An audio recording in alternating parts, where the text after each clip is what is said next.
reforma judicial, para continuar y eventualmente terminar la reforma judicial en algunos aspectos y sobre todo continuarla. Hemos invitado para comentar este y otros aspectos de la reforma judicial y del Poder Judicial al doctor Sergio Salas Villalobos, que es presidente de la Asociación de Jueces por la Democracia. ¿Qué tal, doctor Salas? ¿Cómo está? ¿Cómo estás, Jaime? ¿Qué tal? Bueno, ¿qué opinión le merece este pedido, estos 93 millones de soles que se van a destinar, se destinarían, si es que se concedieran, básicamente 33% a gastos operativos de los módulos básicos de justicia, porque parece que se han construido módulos de justicia con plata del BID, creo, pero no hay plata para operarlos, es decir, para que haya gente ahí, pues, para pagar los gastos corrientes, los sueldos, las remuneraciones. Sería ese uno de los problemas, y se estaría solicitando dinero para eso. Es uno de los temas, ¿no? La descarga procesal, un 15% sería para la descarga procesal. Aparentemente sigue habiendo una cantidad de procesos acumulados y se requeriría establecer un cierto número de juzgados transitorios adicionales, 70, 80, no sé cuántos, para lo cual se requiere también dinero para poder culminar esta descarga. Luego hay el tema del apoyo a la justicia básica, 15% sería para esto. Jueces de paz letrados en muchas zonas del país que no tienen. Y finalmente un 12% para itinerancia de órganos jurisdiccionales, y otros gastos más que son solamente mencionados los 4 rubros principales. ¿Qué opina usted bueno, la pregunta general es hacia dónde va la reforma, hacia dónde debe ir, qué falta hacer, pero comencemos por este aspecto específico. ¿Se requiere realmente estos 93 millones de soles adicionales? ¿Estarían bien destinados a estos rubros? ¿Cuál es su opinión? Bueno, el tema es amplio, pero lo que veo yo que es importante es que ya estamos comenzando a identificar cuáles son los requerimientos o necesidades o efectos, en todo caso, de esta llamada reforma. Hemos hecho unos análisis previos en el sentido de que cómo es que se enfocó esta reforma judicial, trayendo abajo un esquema anterior, o sea, el esquema como era antes el Poder Judicial. Yo lo he calificado como una reforma de tipo traumática, mediante la cual el esquema anterior simplemente se demolió y comenzó a diseñarse un nuevo sistema, sin ver previamente cuáles eran los requerimientos básicos, ¿no? Hay algunos modelos o moldes que son recomendados también en este tipo de cambios o reformas estructurales, mediante el cual yo no liquido, no demuelo el sistema anterior, sino simplemente lo voy adaptando o mientras lo voy diseñando el nuevo, voy dejando de lado el otro. Aquí se optó por el sistema traumático. Depende de la sociedad, depende de los efectos, se puede determinar si es que tiene buenos resultados o no este tipo de reformas. En todo caso, ¿Y en su juicio ha tenido buen resultado o no? Han habido algunos efectos interesantes de tipo logístico, de tipo de sistemas, de tipo de confección, digamos, de sistemas de base de datos, que son importantes, son interesantes. Se han diseñado esquemas bastante interesantes, sobre todo lo que son módulos, no en justicia básica, porque es un tema que quisiera dejarlo para más adelante, sino los módulos de los juzgados civiles, por decir. A pesar de que tiene aún deficiencias, la falta de contacto del abogado con el expediente, o sea, no hay esa vivencia que había con el sistema anterior. Yo no estoy diciendo que el sistema anterior haya sido tampoco el adecuado, sino que se ha perdido un poco el contacto entre el litigante y su caso. O sea, su caso ahora es demasiado frío, si se quiere emplear algún término, ¿no? Pero este sistema de los módulos corporativos, este nuevo sistema de despacho que se ha, digamos, aplicado en la parte civil, básicamente en los juzgados, en las salas civiles, ¿no es cierto? Pero no en todos los distritos judiciales todavía, ¿no? ¿Falta completar eso? Así es. Bueno, esto obedece a una primera etapa de la reforma en la época del comandante de Lepiani, donde se diseñaron los módulos, primero comenzando los módulos civiles. En Lima fue el que se hizo esta práctica y se llevó a cabo. En provincias, tengo entendido que en Chiclayo estuvo haciéndose algo similar, pero bajo otra óptica. El problema es que esto no se ha generalizado, únicamente quedó en Lima, quedó en Chiclayo, creo que en Arequipa algo se ha intentado también, pero no se ha generalizado. Ahora, los efectos, ¿cuáles son? no lo sabemos, o sea, no hay ese resultado, no hay una evaluación digamos, definitiva. Y creo que es el momento, ¿no?, de hacer un análisis. Ahora, y en lo penal no se ha extendido tampoco, es decir, no se ha llevado este esquema a los juzgados penales. No, este esquema no se ha llevado a cabo, a pesar de que existe... Pero debería hacerse. Debería hacerse. Lo importante es tener una base de datos adecuada, una base de datos única. Yo en la actualidad vengo trabajando en algunos proyectos dentro de lo que es el sistema del Poder Judicial, no en la Gerencia Central de Reforma, porque hay que distinguir estos dos estamentos, donde estamos trabajando en los sistemas de base de datos del sistema penal, de un proceso penal. Sin embargo, a pesar de que contamos ya con un avance en cuanto al diseño, prototipos y pilotos, no estamos recibiendo un suficiente apoyo por parte de la Gerencia Central de Reforma, que es la que en todo caso debería decir la última palabra para que diga esto se ejecuta, ¿no? O sea, está el diseño, pero no hay los implementos. ¿Base de datos para registrar qué clase de datos, por ejemplo? Todo lo que es el proceso penal. El proceso penal es muy complejo, desde el momento en que es detenido, justiciable, hasta el momento en que se dicta su sentencia. Eso es para tener, por ejemplo, indicadores de eficiencia. Efectivamente, controlar términos, controlar plazos, evitar corrupción, evitar la fuga de información. Los resultados de la situación jurídica de un procesado se conoce en el mismo momento en que se esté expidiendo la resolución. El seguimiento a través de todo el proceso penal, en fin, una serie de variables que está diseñada, sin embargo, no está implementado en la práctica. Y esto, ¿quiénes han propuesto esta base de datos, este sistema de datos? Si no es la Gerencia Central de Reforma, ¿quiénes? No lo he entendido bien. Sí. ¿Dónde están trabajando ustedes? Lo que ocurre es que vamos a tratar de identificar un poquito cómo opera esto, ¿no? Uno vendría a ser la Corte Superior de Lima, tiene su oficina de sistemas. Está el Poder Judicial, como sistema judicial, y está la Gerencia Central de Reforma. Estamos hablando de 3 entes administrativos. Nosotros comenzamos a trabajar directamente con la Corte Superior. La Corte Superior, mediante su oficina de sistemas, diseñó esto. Se llevó a cabo, se ha ejecutado, pero solamente hay una máquina, ¿no? O sea que no tenemos implementado este sistema. La Gerencia General, a través de la Gerencia de Servicios Judiciales, también ha acogido este sistema. Pero quien tiene que dar la luz verde para que esto comience a operar es la Gerencia Central de Reforma, es decir, los reformadores, los que dicen, este sistema entra porque forma parte de la reforma y tiene que dar buenos resultados. Como no se les ha ocurrido a ellos, entonces no le dan pase Bueno, no sé, no tienen capacidad esa es una interpretación, de asimilar ideas ajenas. Es una interpretación, o en todo caso una interrogante que nosotros estamos buscando también, ¿no? Porque si el resultado está hecho, el trabajo está hecho y falta la implementación porque no ha venido de la Gerencia Central, entonces yo creo que hay susceptibilidades que deben dejarse de lado. Aquí lo que se busca es... Y eso ayuda pues mucho a la transparencia, me imagino, ¿no? Efectivamente, eso ayuda mucho, ¿no? Son resultados inmediatos que... ¿Qué es lo que quiere el justiciable? El justiciable quiere de que su proceso sea visto en forma rápida, en forma eficaz, en forma idónea, que sea un resultado justo, ¿no? O sea, que se le administre justicia. El justiciable no entiende de módulos, no entiende de derivaciones a tal módulo, a tal sistema. No, él quiere algo rápido. Entonces, más que hacer consultorías, más que hacer moldes extraordinarios o hacer grandes convocatorias para hacer un gran sistema, que no se requiere un gran sistema, yo creo que es una cuestión básicamente de administración, ¿no? Saber administrar o administrar bien una corte en el sentido de poder llevar a cabo pues unos procesos judiciales ordenados, ¿no? ¿Por dónde enrumbaría usted la reforma ahora? ¿Qué le hace falta a la reforma? ¿Qué tareas están pendientes? Más allá del tema político, ¿no? Que es el tema que enturbia todo, que distorsiona absolutamente todo, la injerencia política que ya se ha diagnosticado varias veces, se utiliza incluso estas líneas especializadas, ¿no? Que hay ahora, en la medida en que puede controlar un menor número de magistrados, ¿no? Entonces, más allá del problema político, digamos, factorizándolo si es posible, ¿qué requiere la reforma desde un punto de vista técnico o hacia dónde debería ir?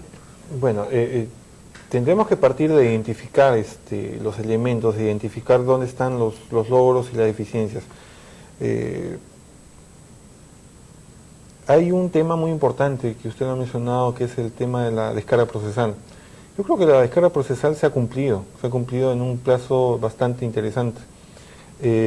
La descarga procesal, para llevar a cabo la descarga procesal se diseñaron estructuras nuevas. Me explico. de acuerdo a la estructura original del Poder Judicial, habían tantas salas civiles, tantas salas penales, tantos juzgados civiles, tantos juzgados penales. Bajo el molde de la escala procesal hubo necesidad de crear provisional o transitoriamente nuevos estamentos jurisdiccionales, sala de derecho público, derecho tributario, sala de delitos comunes, sala de bandas, en fin, una serie de áreas jurisdiccionales transitorias.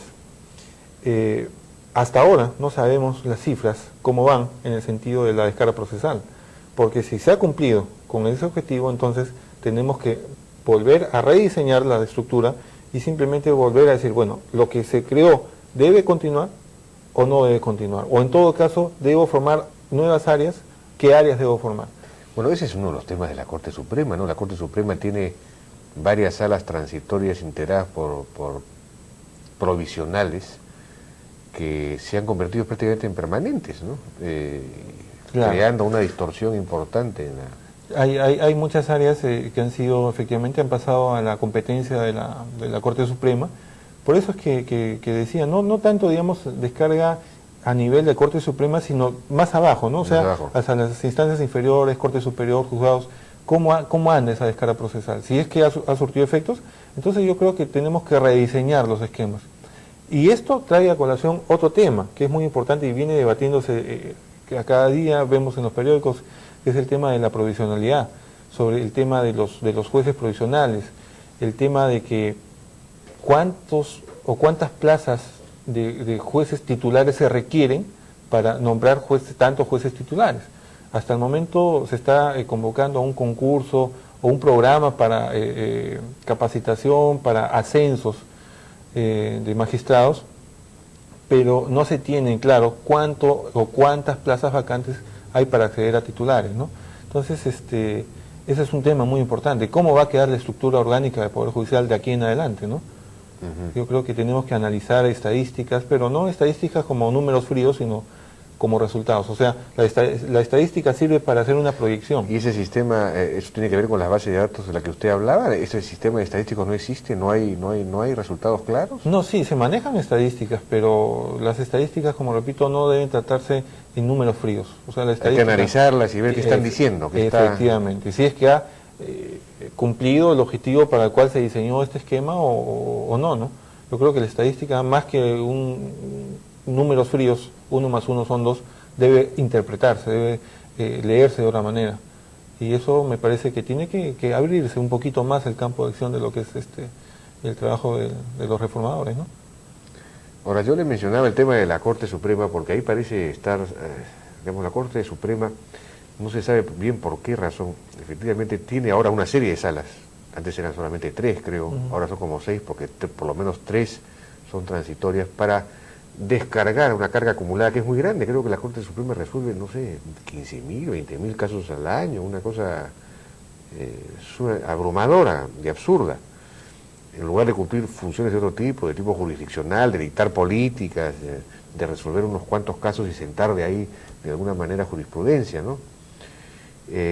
Y el hecho de que haya estas salas integradas por provisionales que ganan 3 veces más que lo que gana, creo que un Supremo está ganando 2 o 3 veces más que lo que gana un superior, ¿no?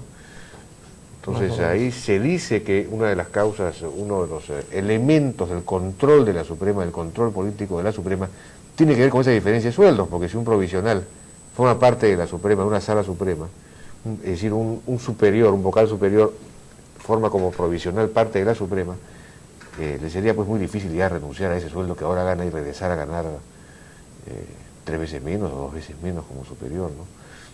Entonces, hay esos elementos que están en la estructura misma que habría que resolver para, digamos, reducir la facilidad estructural que hay para la injerencia política. ¿Cómo ve usted la cosa por ese lado? Claro, esos son los tamices que trae como consecuencia la provisionalidad. El campo de la Suprema, bueno, yo no podría tocar o comentar mucho respecto de cuál viene siendo el trabajo de la Corte Suprema, digamos, en cuanto a funciones, ¿no? En cuanto a carácter funcional. Pero es cierto de que la Corte Suprema tiene una carga procesal bastante alta. Creo yo de que en todo caso, precisamente es donde tiene que verse el resultado de las estadísticas para ver cómo van a quedar los estamentos, no solamente inferiores, el Corte Superior, el juzgado, sino también la Corte Suprema. Y determinar pues si es que es necesario la creación de salas permanentes ya, no transitorias sino permanentes, para determinar también de una vez las plazas vacantes de vocales supremos también que deben ser convocados, ¿no?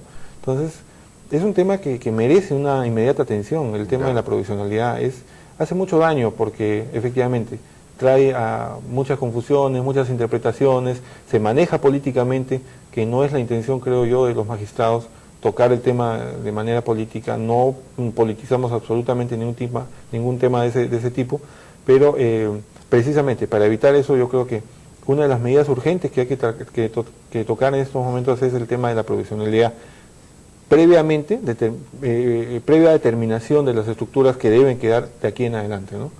Ahora, usted señala que cree que la carga procesal ya está en las instancias inferiores resuelta en una medida importante, pero aquí vemos que el doctor Pesúa está solicitando plata para acelerar la descarga procesal.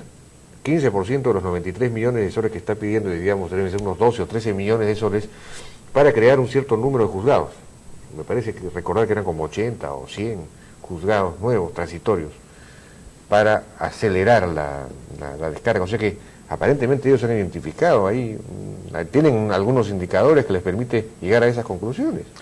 Bueno, dentro del campo, digamos, penal, vamos a tomar un ejemplo, el campo penal, se incrementa en estos momentos, o en estos tiempos se están incrementando las acciones de tipo penal por cuestiones de consecuencias normativas. Hay leyes penales nuevas que incrementan los años de carcelería, son leyes especiales, y esto está trayendo como consecuencia de que hayan más acciones o mayor número de juicios de casos penales.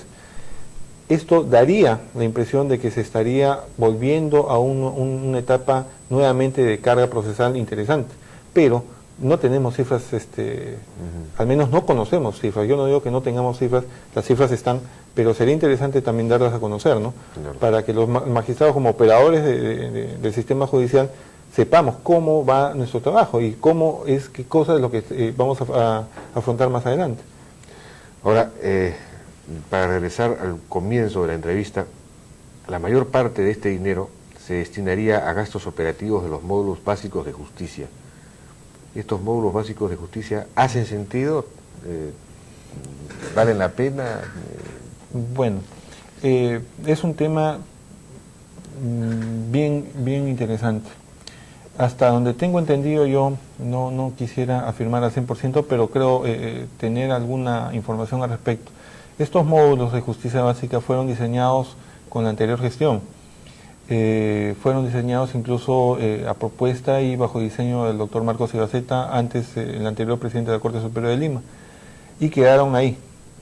Daría la impresión de que esta nueva gestión está ejecutando ese programa, ese proyecto, lo está poniendo ya en marcha. Pero, como repito, es la información que tengo, no podría afirmarlo al 100%, pero ese proyecto ya tenía algunas observaciones para ser ejecutado. Yo no sé si esas observaciones han sido subsanadas o no. Aparentemente esa es la razón por la cual se está solicitando una cifra extra, ¿no? Es decir, se está inaugurando una obra que quedó pendiente de la administración anterior, y una vez que se ha inaugurado, bueno, se está viendo de que cómo la echamos a operar. No. Y eso es un poco delicado. Yo no podría afirmar lo contrario, o podría afirmar de que eso es así, pero hasta donde tenemos cierta información parecería que hay algo de eso, ¿no? Doctor Salas, muchísimas gracias. ¿Qué ocurrencia? Por su presencia, su participación. Tenemos noticias y regresamos con la otra cara del análisis internacional con Jorge Morel y Marcelo Angulo. Permiso.